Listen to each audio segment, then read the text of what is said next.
is a presentation on ancient Greco-Roman marriage rituals by William Lyons.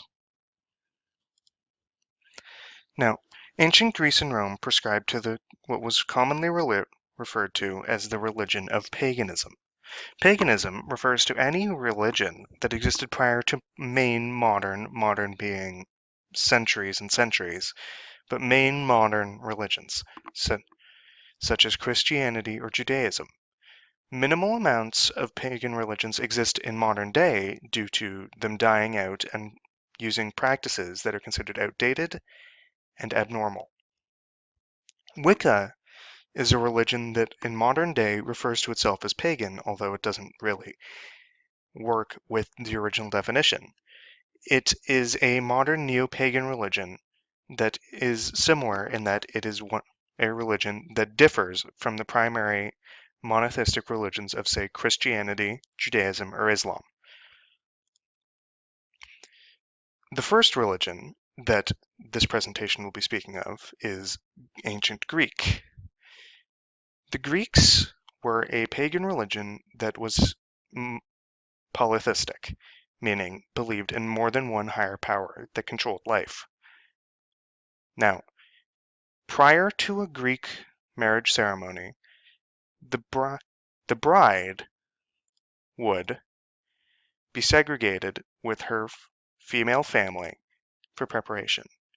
But prior to even that, at the beginning of adolescence and of puberty, a bride would begin sacrifices to Aphrodite and Artemis in the hopes of beauty, love, a good maidenhood, and a good transition into womanhood.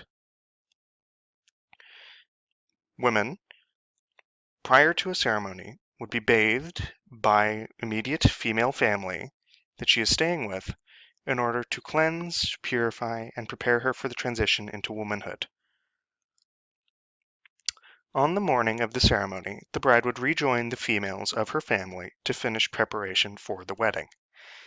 The bride would then join the groom in a trek to the local temple in the morning in order to provide sacrifices primarily to the goddess Hera and the goddess Aphrodite in order to wish for a good wedding, a good marriage, and lifelong beauty and love. Afterwards, there would be an actual ceremony beginning with the sacrifice to the gods, be it their patrons or gods who represent the wedding. This was then followed by the woman cutting her hair and sacrificing it to Artemis to signify the loss of virginity and the transition out of maidenhood. There would then be a traditional hand fasting, which would signify the joining of the families, and then the couple would share a bath to perform another religious rite that signified the joining of families. It was very important that prior to a ceremony there was public verbal consent given by the bride and the groom. This would signify the acceptance of the legal aspects of a wedding. Following the ceremony, a bride would enter her new spouse's home, and they would have a dinner to celebrate the new family. They would then share a bed and consummate the marriage as the final major religious part of a ceremony. And following marriage, a woman's purpose was to maintain the home and provide and raise the man's heir. The other major pagan religion that I will be speaking about is that of Rome. In Rome, it was considered traditional for a father to parade his daughter to showcase suitors and for the father of a male to work with his son to find a proper bride for him to secure the future of their family.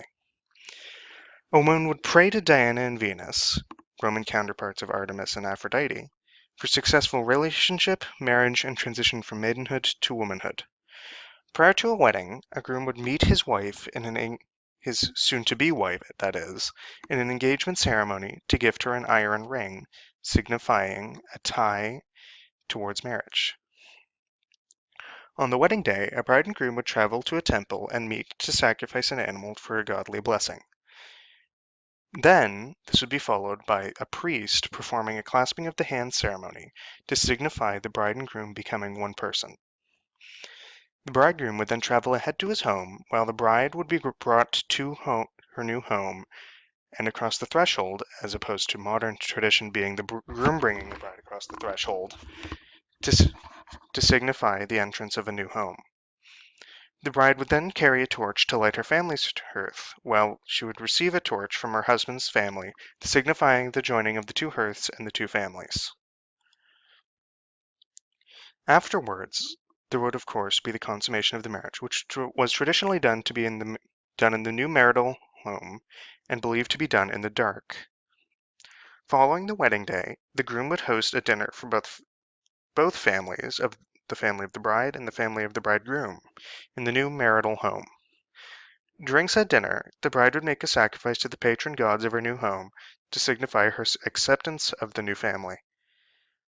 Following that, it was acknowledged that both the dinner and the sacrifice fulfilled expectations, and the family would live on. There are some similarities between the traditions relating to a Greek and a Roman marriage ceremony, being the worship of both Artemis and Diana and Venus and Aphrodite.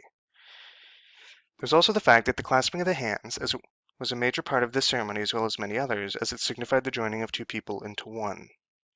Another major thing is in many pagan religions, a marriage was typically arranged by the fathers, as it was the responsibility of the children to provide for the good of the family spiritually, physically, and politically.